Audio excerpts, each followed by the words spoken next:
So those of you that don't know Drew is currently the Assistant Director of Operations with Fairfax County in Virginia. I believe it's the largest 911 center in Virginia, correct? It is.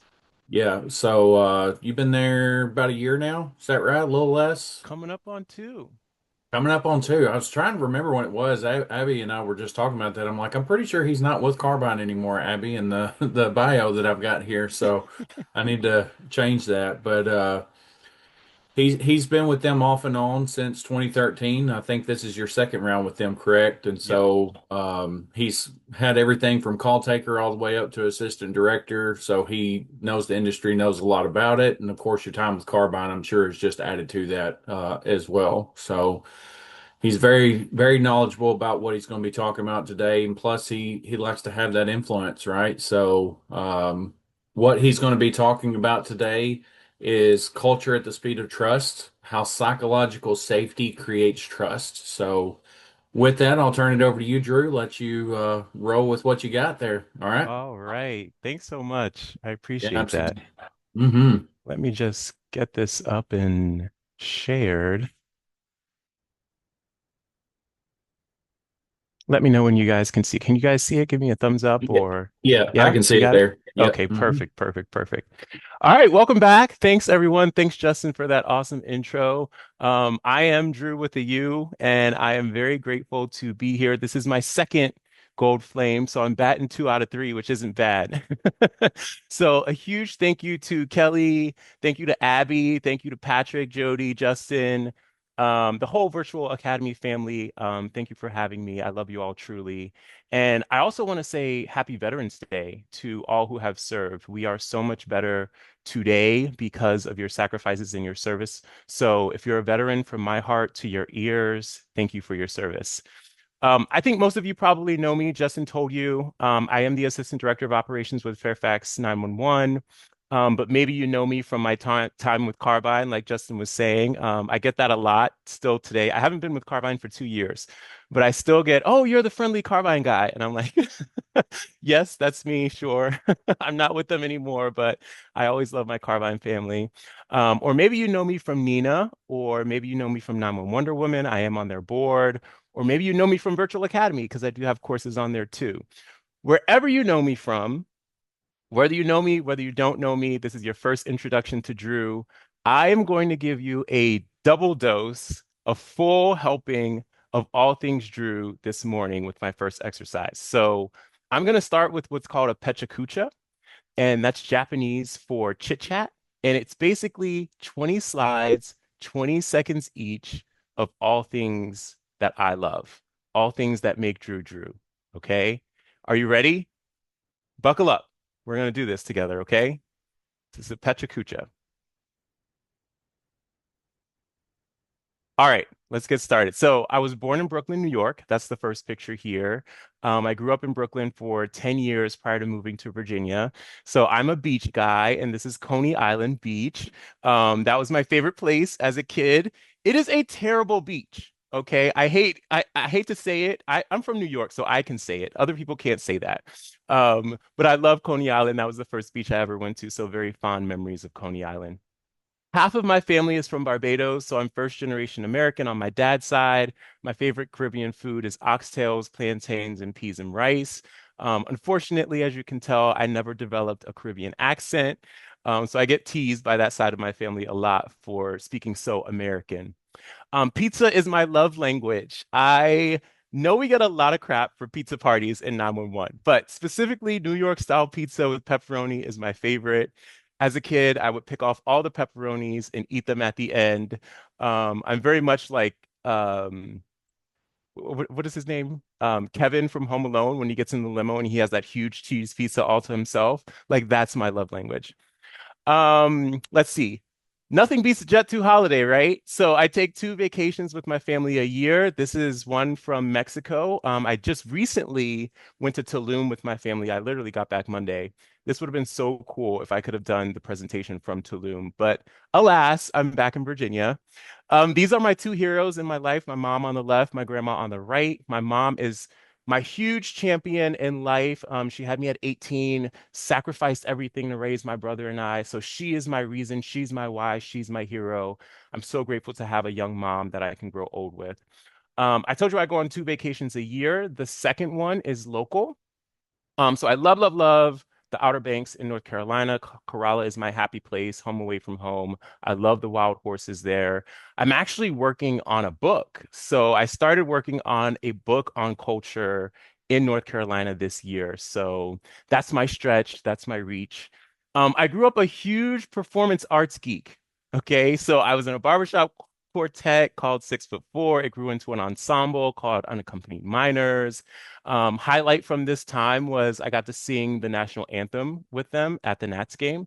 So that was really cool. I was also in a competitive hip hop team for 8 years. So I danced with a group called Capital Funk in DC. Please do not look up any of our videos online. I am very shy about it.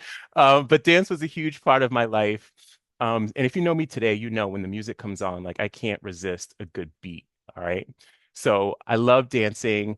I had a roommate in college who was Indian. His name is Somya. He was like, Drew, you do hip hop, you dance, like join my Bhangra team. So I was like, sure, why not? I joined a Indian dance team, a Bhangra team, and Bhangra is nothing like hip hop. It is so high energy from start to finish, but I was just so thankful that they immersed me in that culture in such an accepting way. This is me in 2013 when I joined Fairfax 911. So I joined in 2013 as a call taker. I believe once a call taker, always a call taker. Um, my family thought I was crazy, especially my dad, because I went to school for neuroscience and he's like, what are you doing? Why are you paying all these loans and you're going to be a dispatcher? I took a total 180. 12 years later, I'm still in the industry. Highlight of my time, I was featured in a children's book 2 years ago, I think, at this point. It's called A Hero Answers 911. So if you're looking for a children's story to educate children on how to utilize 911, why 911 is important, I highly recommend that book. Training is my life. I love training. That is my passion. That is what keeps my tank full.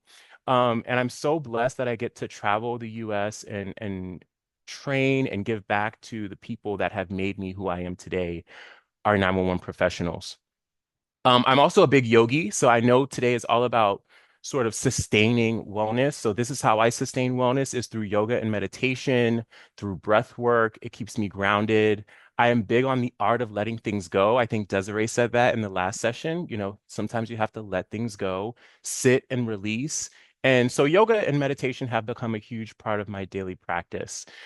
This is a sunflower field. It's not far from my house. It's like 20 minutes away. So that's also a joy place for me. Sunflowers are my favorite flowers. I just love the glory of the sunflowers. So you can't be sad or stressed out in a sunflower field, right? This is my partner. This is Connor. He has been my partner for 5 years now. He's the best thing that's ever happened to me. The best thing that the pandemic brought to me was Connor. My biggest cheerleader, partner in crime, biggest supporter. He's texting me now, like, good luck, babe. So his love for me has it's really been healing and it's taught me how to love myself even deeper on a self-love level. So super grateful for him in my life. I'm a cat dad. This is Phoebe, rambunctious princess in the house. I actually had to close the door, otherwise she'd be all up in the screen.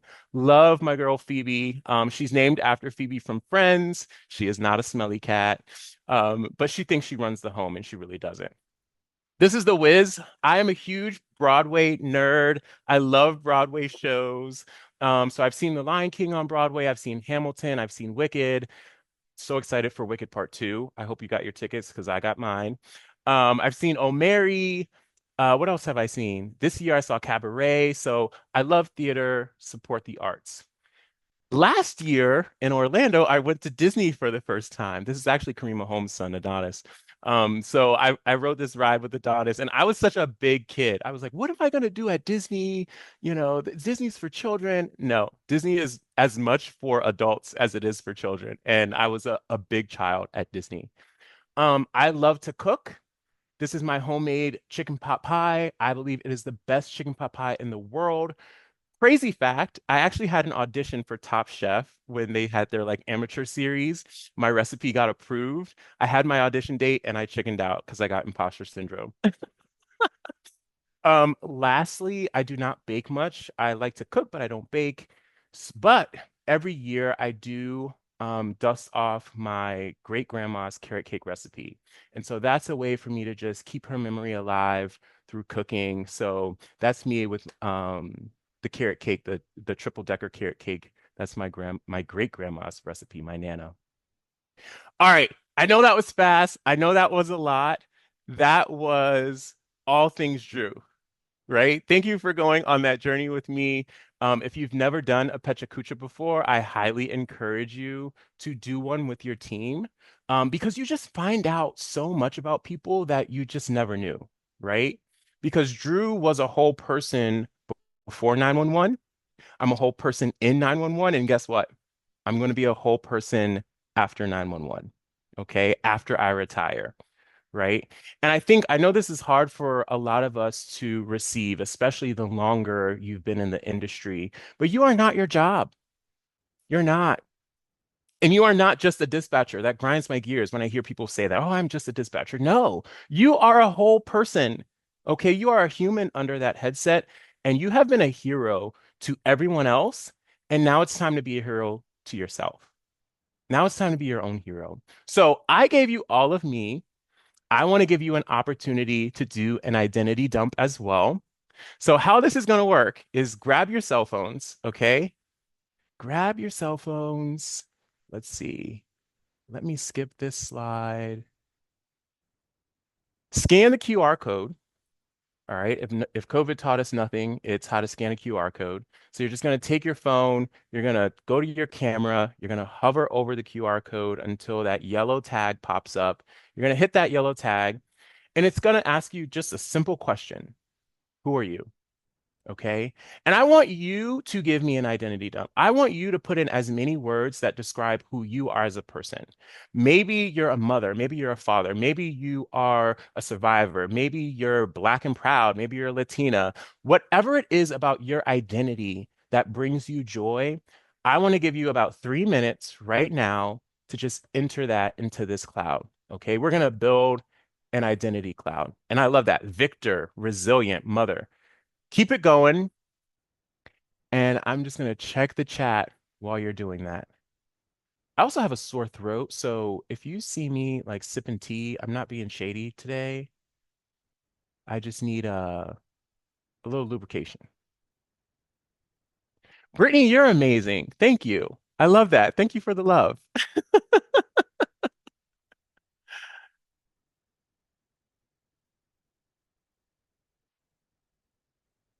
Hey, Dom. Good to see you.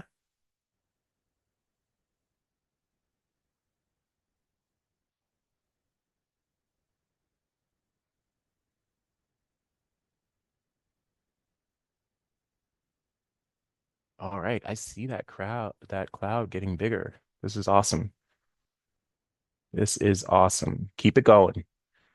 Keep it going. You got another 60 seconds to give me all of you.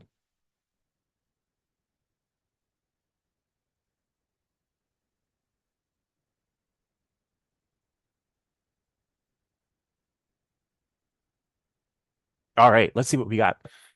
We've got friend, we've got mentor, we've got mother, we've got professional, wife, husband, believer. Oh, I love that. Disney adult, good, kindred spirit. Survivor, kind. Oh, I love that. I am kind.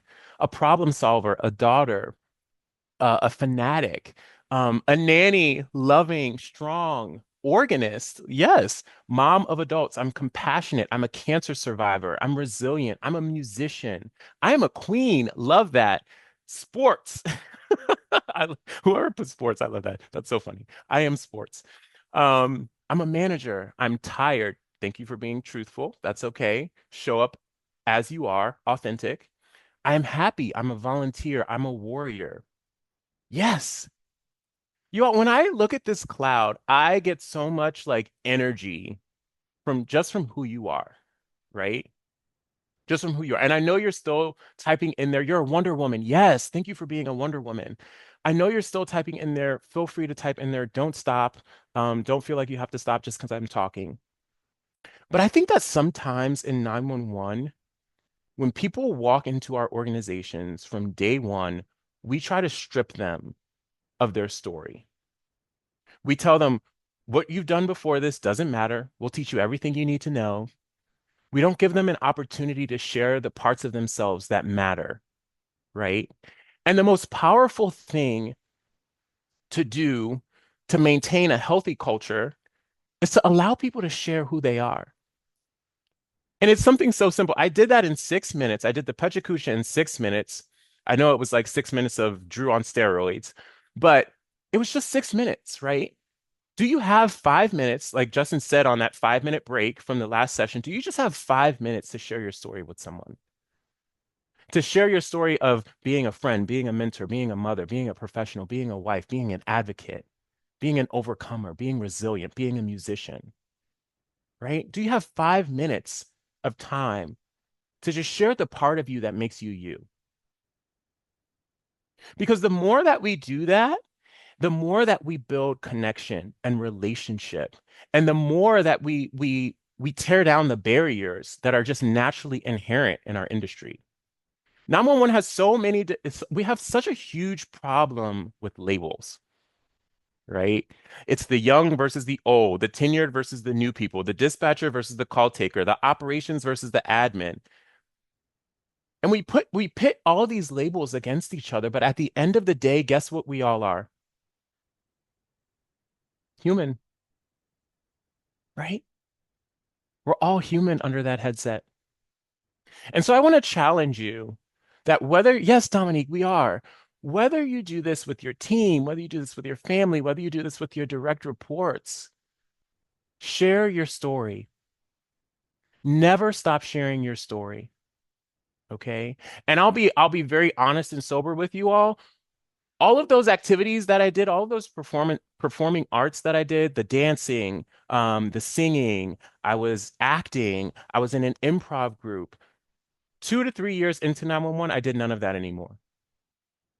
All of those things that fueled Drew, I did none of those after 3 years. What was Drew doing? Drew was going to work, going home, going back to work. And that cycle became my life. And so you want a quick route to burnout? Forget who you are.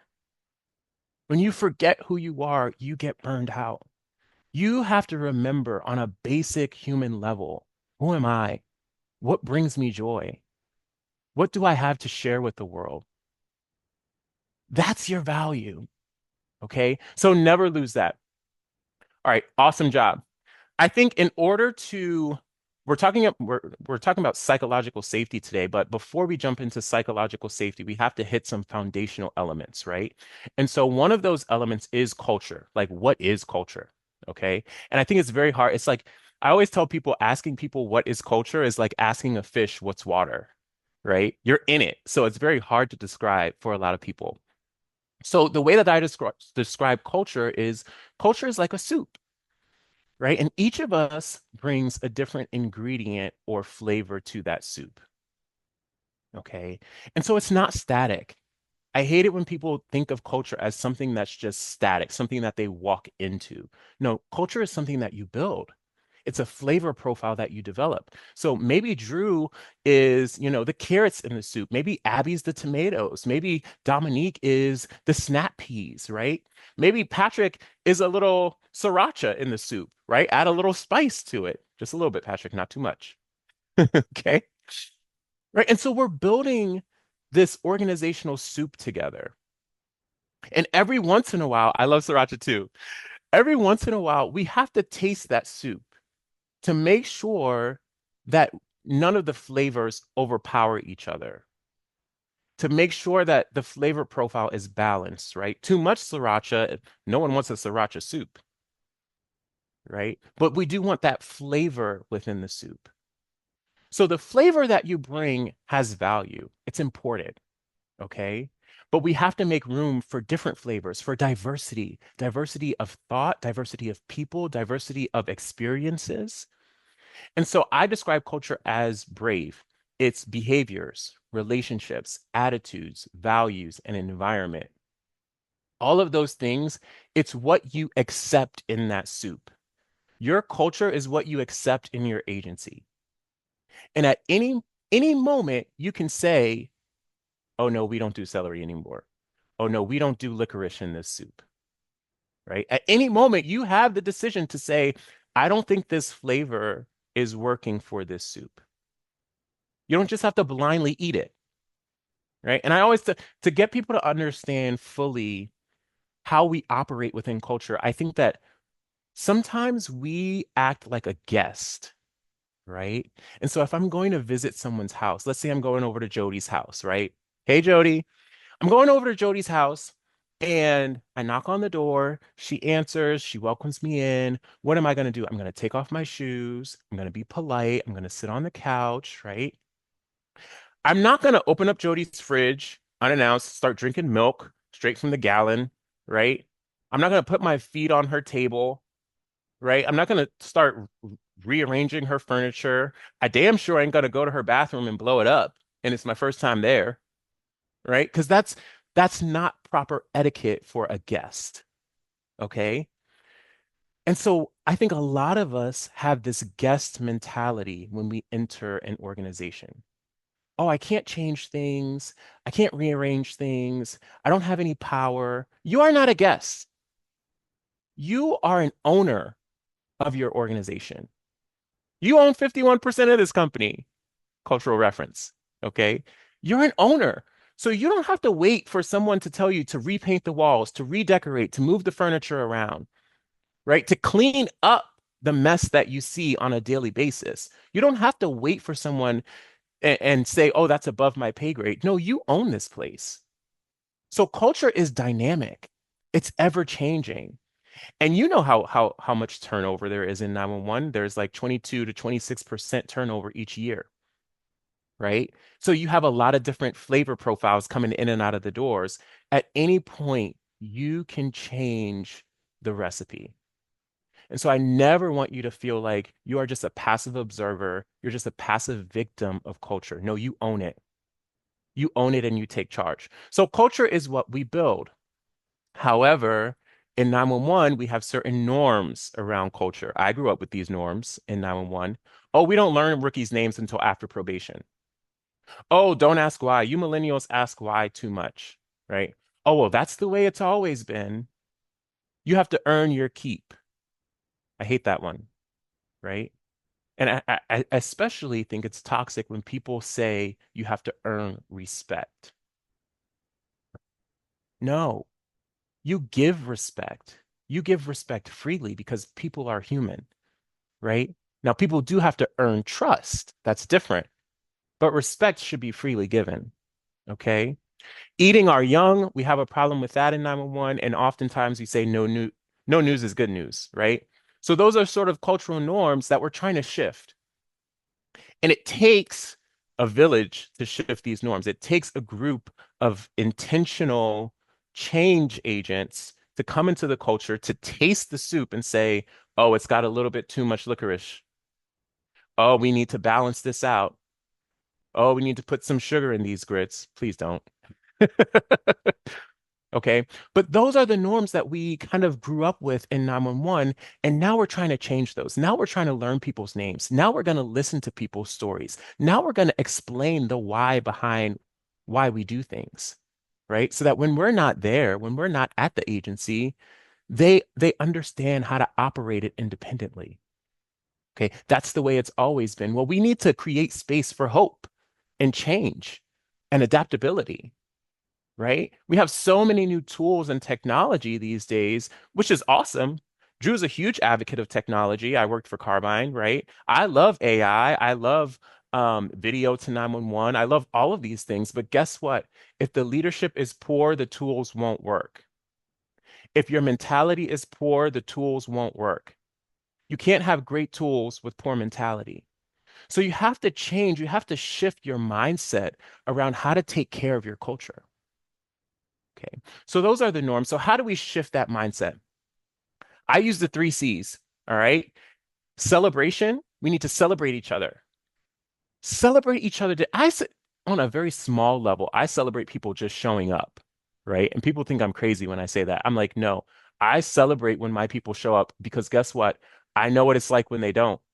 I know what it's like when we're understaffed. I know what it's like in mandatory overtime. So I'm going to celebrate when you show up. I'm going to get excited to see you walk through those doors, right? And then I'm going to celebrate your work ethic, which means I have to listen to your calls and I have to QA your calls to find you doing something right. Not just to tell you what you've done wrong, but to celebrate the relationship that you built with the caller in 60 seconds, to celebrate that life that you saved, to celebrate, you delivering a baby. These are huge things. Maybe it's not just that. Maybe I'm celebrating the fact that you were so professional over the radio with your officers and you didn't let their attitude bring you down, right? So a culture of celebration. Then we need a culture of correction. And I think this is where things get a little sticky. And we're going to talk about this a little bit later. Culture of correction, sometimes we have our blinders on. Oh, that's above my pay grade. Oh, I don't want to, that's not my direct report. I don't want to say anything. I'll just wait till their supervisor gets in. No, we're one family, one team, one mission. So if I see something, I say something, right? Hey, Drew, the way that you made fun of that person, I don't think that was right. Yeah, I think you should go apologize for that, just privately, you know? Culture of correction on a peer-to-peer level, right? Correction doesn't always have to come top down. It could come peer-to-peer. And if you are in a traditional leadership role, you have to be open to being corrected by your people. And I know that's a huge paradigm shift, right? But Drew has to be open to the front line correcting him. Drew, things have changed since you took phones last time, 5 years ago, right? Things have changed. The community is a lot more aggressive than when you were on the phones. So I think this policy doesn't quite work for us, right? You have to be open to that correction and that feedback. And then we have to develop a culture of compassion. And I think for so long, we've been in this command and control mentality, right? That's what public safety traditionally is. It's command and control. And in that command and control, we lose compassion because the rules are black and white, right? And we apply the rules black and white. But you're dealing with people, right? And so when you're dealing with people, you have to recognize their humanity. I'm not saying letting things slide, but I'm saying the way that you approach, it's not what you say, it's how you say it, right? My mom used to say that all the time. She's like, I don't care if you're right. It's not what you say, it's how you say it. Because we're talking to people, we're talking to adults. We all have baggage that we can't just leave at the door. Sometimes it comes with us. And so in order to offload that baggage, we have to have people, leaders who are compassionate and who care about us. And then lastly, joy. And I think that joy is so underutilized in 911. And I was just having this conversation with my team the other day. I'm like, why when I walk through the doors, all I hear is complaints? You guys never tell me anything good. And I know that there's so much good happening, but no one ever talks about the good that's happening. Why is that? And what we've realized is that like joy is an underutilized tool for change, right? And so I tell people your joy is your justice. What you put in that cloud, that's your justice. And I think that so many times we try to change people instead of processes. And we have to get into this mindset of changing processes and not people. You can't change people, right? God made them the way that they are. People can only they can change themselves. You can't change people. You can correct them, but they have to make the conscious decision to accept and receive that correction and to change on their own.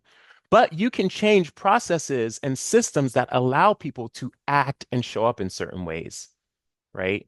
And so I love this example of equity and justice and equality and inequality. Typically, you might see like the example of like a father with his two children looking at a baseball game, or you may have seen an example of children on bicycles with different bikes. But I love this example because it really puts things into perspective. So inequality is this tree. The tree is bent, right? The fruit falls, but it's happenstance. You don't know when the fruit's going to fall. you're just sitting there, you're waiting, right? That's inequality. It's unequal access to opportunities. Unequal access to opportunities, inequality. What equality looks like is evenly distributed tools and resources. Okay. So now we have two ladders, two people on opposite sides of the tree, but still one person can't reach the fruit, right? So this is an example of equality. And this is why when leaders tell me, oh, Drew, I treat everyone the same, I'm like, you shouldn't, because they need different tools and different resources based on where they are, based on who they are, right? The two ladders don't reach the tree, but they're the same ladder. So you have to approach people with an acceptance of, oh, you started off at a completely different vantage point. Oh, your experience allows you to get to this tree, to get to the fruit, whereas this other person has had some barriers that we have to work through. All right. And then there's equity. Equity is seeing the person and giving them a customized set of tools to meet their needs. And that's what we're talking about here, right? So I'm looking at these two people, they're on opposite sides of the tree. I'm going to give one of them a larger ladder. They both have ladders, but one of them's larger because they need a longer ladder to reach the fruit. All right. Now, justice is really what we should be aiming for. And so many times we stop at equity. Honestly, most of the time we don't even make it to equity. So many times we stop at equality. Well, I gave everyone the resources, it's up to them to use it. No, we're going to move towards equity. We're going to see people for who they are, give them the resources that they need as individuals to meet the goal. Okay. What we need to move towards is justice, and that's fixing the system. Why is the tree bent? Why is the fruit not growing on all sides of the tree? Why is it harder for neurodivergent people to pass this academy? Why is it harder for people with disabilities to make it into 911? Why is it harder for women, although they make up 70% of the industry, to get a directorship in 911? Okay. So, yes, we have to approach equity, but we also have to solve the root problem of the tree. Okay. So that the equal access comes from the tree bearing fruit on all sides, not just on providing resources to everyone. Okay. So that's what justice looks like. We don't have time to really dig deep and unpack the groundwork theory and everything around equality, equity, and justice. But in terms of culture, I think it's very important in 911 to know that we fix systems and not people. Okay. I know I'm moving fast because I have so much to share with you all. So, what happens when I don't allow you to be the person that you put in that cloud? When I don't allow you to share your story, when I don't allow you to share the joy of who you are, right?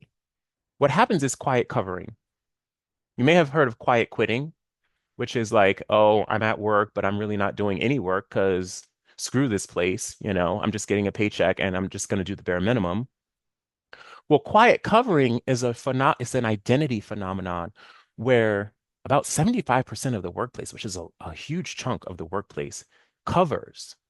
And so what that means is that they present a different side at work than they do outside of work.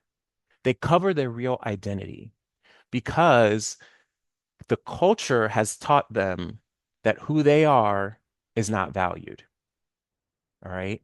And so there's different forms of covering, and I want you to look out for this in your culture. There's appearance-based covering.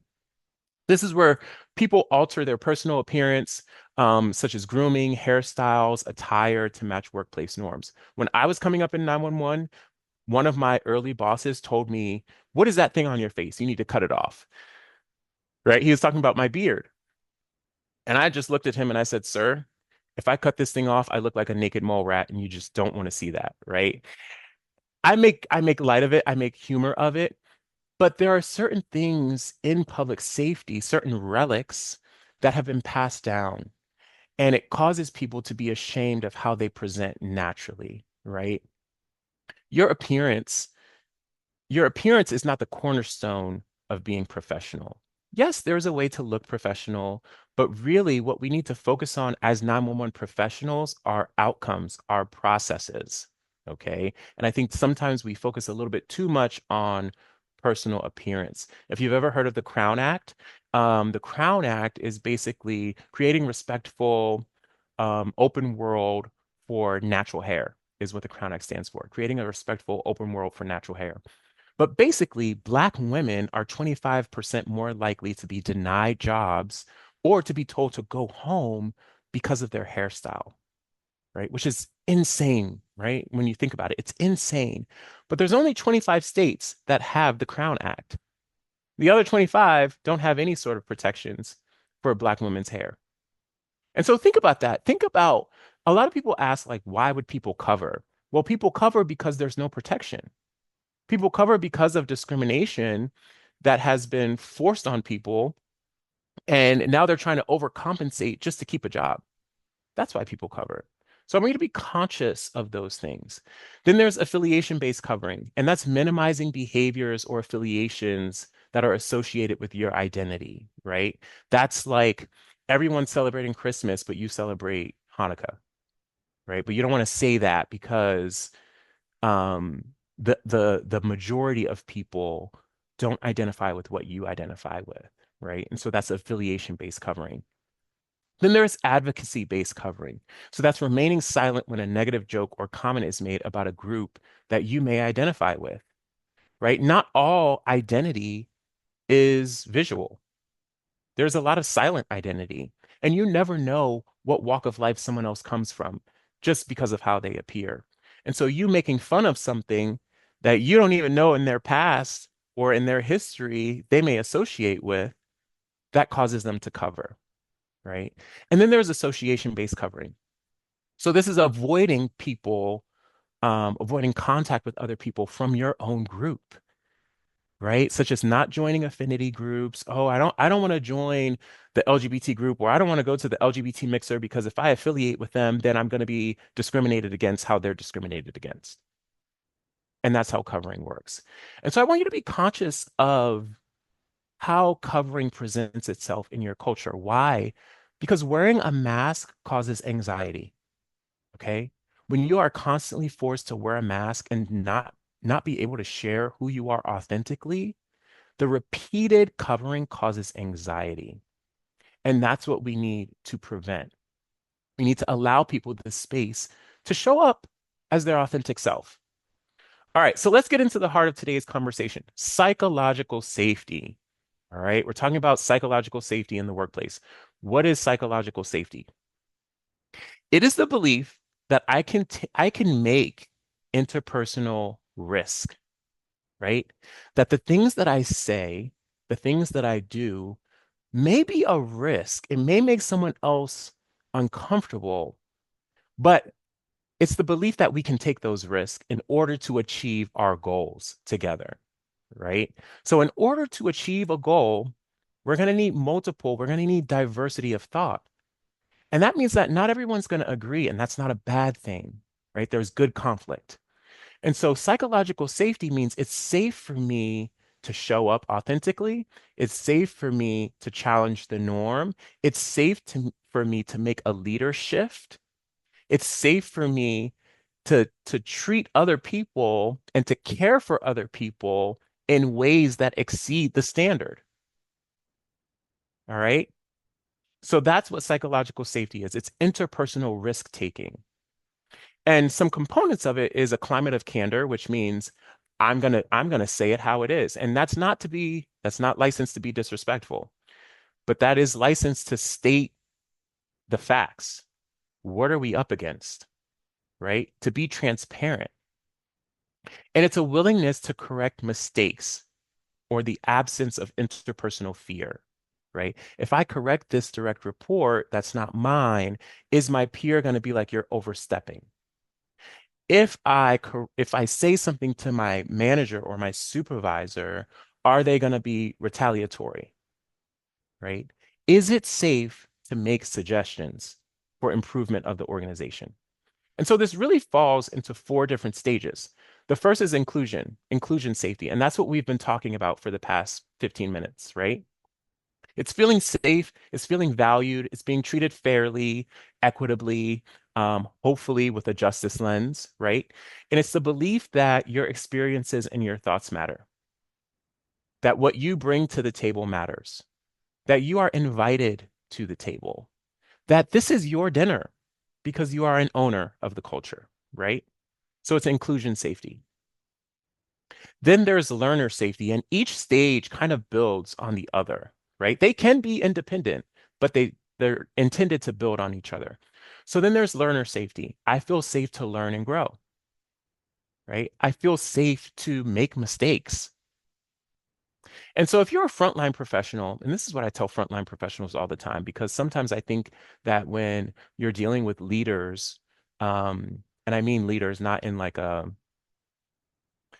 really what I mean are people with titles, right? When you're dealing with people with titles like supervisor, manager, assistant director, director, QA analyst, whoever it is, the further away you get from the front line, the less human people see you.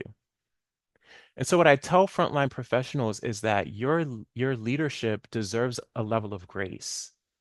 Okay? They are allowed to learn and make mistakes as well. Your supervisor is allowed to make mistakes, right? Because that's how they grow in their leadership journey. Just like you're allowed to make mistakes. Okay? So we have to have this lens of grace and compassion when we're learning a new skill. Think back on when you were learning how to police dispatch or fire dispatch. Like it was so stressful, right? You're probably all in your head about all of these decisions. Like, did I make the right one? Being a supervisor, manager, director is no different, right? We show up confident, but sometimes we're a little in our head, like, I really don't know if this is the right thing to do. I really don't know. I'm new at this, right? I've never encountered this before, right? So as long as you're making the decisions, your decisions should be people driven and data informed. Okay. If your decisions are people driven and data informed, then you made the right decision based on what was in front of you. All right. And so that's learner safety. I am safe to learn something new. I'm safe to make mistakes and do something new. Then there's contributor safety, where everyone feels safe contributing their ideas. And you have to be mindful that in certain environments, not everyone is equipped to speak up and use their voice. Right. So you have to have other avenues where people can make suggestions. Maybe it's an anonymous suggestion box. We have that at my agency. Maybe it's allowing people to write a memo to you. Okay, here's this new initiative, everyone. I want you to read it over independently and email me your thoughts about it. That way, it's not in an open setting where people are exposed to a lot of conflict. And that's how you develop other people's voice. All right. So they feel like their talents and their abilities can make a difference in contributor safety. And then there's challenger safety. Do I feel safe to challenge the status quo and to change systems? Or is it, well, another day in paradise? I'm here, right? Are you willing to fight for the workplace that you work in? That's all it is. That's all challenger safety is I care about this place so much that I'm willing to fight for its organizational health, for the health of the agency, for the health of the people that work here, for the health of the staff that take the calls and save lives. So that's psychological safety in a nutshell. And this framework of psychological safety is from a gentleman called Timothy Clark. Then there's the Learning Zone Matrix, and this is from Amy Edmondson, and I'll give you their books in just a second. But I love Amy Edmondson's observations because she creates this matrix where the less psychological safety you have and the less performance standards, you have apathy, right? People show up, that's that quiet quitting. They show up, but their hearts and their minds are elsewhere, right? They're choosing self-protection over doing the actual hard work, right? I'm just going to preserve myself. I'm low in psychological safety. I don't feel safe here. And the performance standards are very low. No one's doing my QAs. No one's really challenging me. So I'm just going to coast. Okay. Now, when safety is high, inclusion is high, challenge and contribution is high, but the performance standards are low, you get into complacency. That's that comfort zone, right? Oh, I know how to do this. I've done this a million times. No one's ever talked to me about it. So you're just running on autopilot. Okay. That's not good either, right? High safety, low standards, complacency. Then you have the learning zone, and this is where the magic happens. It's high safety and high standards. Okay. So, yes, the goal is far, but you're safe to reach it. You can contribute, you can learn, you can be of a high service mentality. One of the most toxic areas is the anxiety zone. Okay, so this is where there's low safety and high standards. And this is typically 911 is just the standards are built in high, right? Saving lives in and of itself is a high standard. Okay. So if there's no safety, but the standard is so high, now I'm anxious. Now I'm on edge. Now I get this pit in the bottom of my stomach every time it's time to go into work, right? Now I'm entering a cycle of burnout if I'm constantly in this anxiety zone. So what happens to the body when we're in this zone is a sense of doom. Oh, I'm gonna hurt an officer if I don't get this dispatch right. Oh, they're not giving me the address, so I can't move on. I don't know what else to do anymore because if I get the address wrong, then I'm gonna lose my job, right? It's this sense of doom constantly repeating that narrative in your head. It's panic attacks in the body, right? Be mindful of your breath, right? Sometimes I've noticed sometimes when I'm taking um a call from a parent and it involves a child, I stop breathing. I'm talking and I'm processing, but I'm not breathing. Like my breath gets shallow, right? Because my body's so worked up. So that's how panic attacks start. So you have to be mindful and just take that breather, right? Take that inhale. And sometimes I even have callers breathe with me, right? Okay, let's take a breath together. Ready? Inhale. Exhale. Okay, I need you to go unlock the front door, right? So you have to change your body's physiology to get outside of that anxiety zone. Other manifestations of anxiety, you all know this, headaches, depression, extreme fatigue, irritability. When I get off work, please do not call me, right? That I am so irritable. I don't want to talk on the phone. I'm like, why couldn't they just text me, right? When you're constantly in that anxiety zone, everything becomes an irritation. And so we have to get out of that zone. Increase in blood pressure, breathing problems, upset stomach, loss of libido, muscle aches, and other pains, right? This is a recipe for disaster. So we have to get out of that anxiety zone. All right, 7 elements to team psychological safety, and then we'll wrap up. Your reaction to mistakes, all right? How you react and respond to mistakes will show your team whether this place is safe or not, right? If you're super hard on them when they make mistakes, then you're signaling to them it's not okay to make mistakes. We're human. We're going to make mistakes. It's how we rebound and deal with those issues. We accept diversity, we take risk, we ask for help, which traditionally in 911 we do not do very well. We ask for help. Take off that mask. Don't carry the weight of the world on your shoulders. Mutual support is key because we're all in this together. And then we talked about that culture of celebration, which is appreciation. All right. So, as a leader, 4 things I want you to practice. Okay. Frame the work. Frame the work. All right. Be transparent about the problems. It's okay to make mistakes. 2, model curiosity, especially, I'm just going to be blunt with you all. When people piss you off, model curiosity. Okay. I think the first instinct is to come in guns blazing, like, I can't believe you would do that. Who raised you? Right. Don't model curiosity. Take a step back, take a breather, ask open questions. What am I missing? Help me understand this story. And then we're going to correct bad behavior. So intervene, create a culture of accountability with compassion and empathy, and then develop a process for productive discomfort. Conflict is not a bad thing. It's how we use it to develop processes and systems that better the agency that's going to make the difference, right? Growth is discomfort managed well. All right. These are the book recommendations. Timothy Clark, 4 Stages of Psychological Safety, Kim Scott's Radical Candor, also Radical Respect from Kim Scott, phenomenal. The Fearless Organization by Amy C. Edmondson. And I'm going to stop right there. I know I have taken you on a complete train ride, and I can't believe our time is up. I'm like so sad because I have so much more I want to share with you. But if you have any questions, please throw it in the chat. This is the time for Q&A.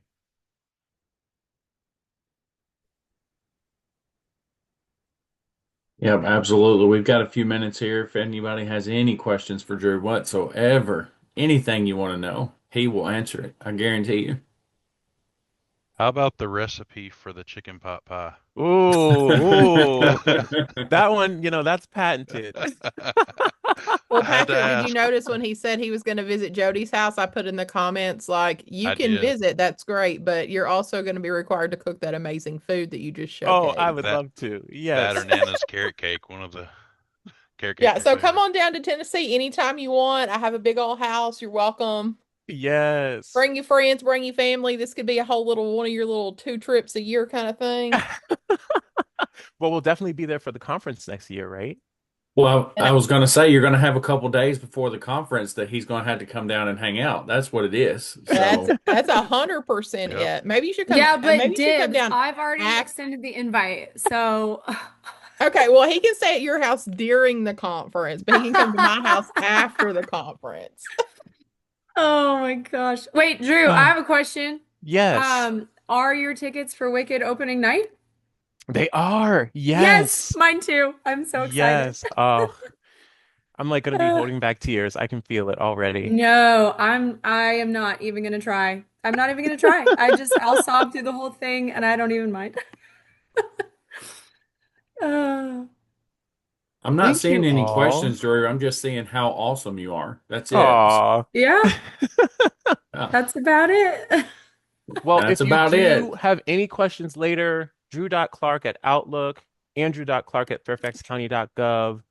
I am available to you. I give all my presentations out freely. So if you want a PDF copy, please reach out and listen to this on repeat. Tell people to come to this because psychological safety is super important.